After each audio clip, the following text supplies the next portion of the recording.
galera, é o seguinte, a dica de hoje vai ser sobre 100 anos da greve geral de 1917.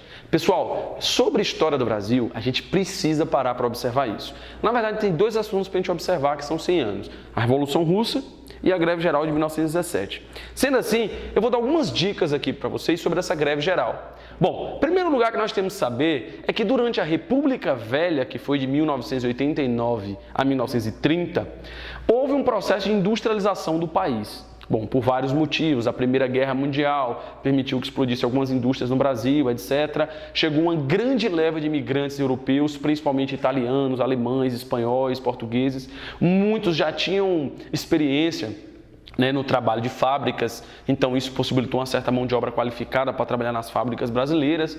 E isso gerou um proletariado urbano que em 1917 vai culminar uma grande greve, a primeira grande greve geral do Brasil. Quando a gente fala greve geral, é porque foram de diversos setores, né? Olha aqui as dicas. Primeiro, essa greve ocorreu no estado de São Paulo, especificamente na região da Moca, né? Que era um bairro, exatamente um bairro operário, né? Cheio de imigrantes, né? Teve fortes influências de ideologias anarquistas, uma vez que muitos dos italianos que vinham para cá eram gente perseguida na Itália e que veio para cá, operários com experiência tanto no trabalho, braçal mesmo, das fábricas, quanto na organização política dos trabalhadores, porque eles eram anarquistas.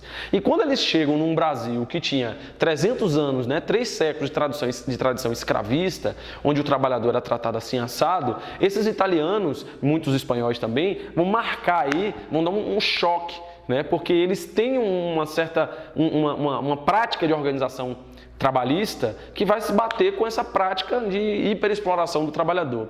Nesse período aí, gente, o Brasil estava começando a viver algumas crises econômicas também. Então, muitos senhores, muitos donos de fábrica, muitos burgueses, né, capitalistas, eles buscavam fazer algumas exigências dos trabalhadores, graças a essa crise, por exemplo, aumentar a jornada de trabalho, sem aumentar a remuneração, etc. Estava tendo um período de tensão, ao mesmo tempo os trabalhadores exigiam melhores salários, melhores condições, redução de jornada de trabalho, estava tendo uma tensão entre esses dois grupos, né, de patrões e empregados.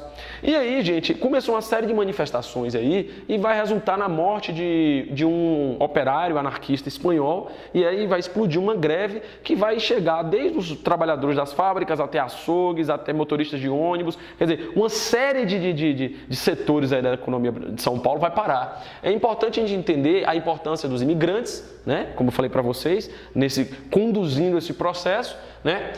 Teve como principal consequência o fortalecimento dos sindicatos. É muito bom lembrar que 10 anos antes, em 1907, foi aprovada uma lei, né, que ela permitia a expulsão de qualquer imigrante envolvido em atividades políticas operárias.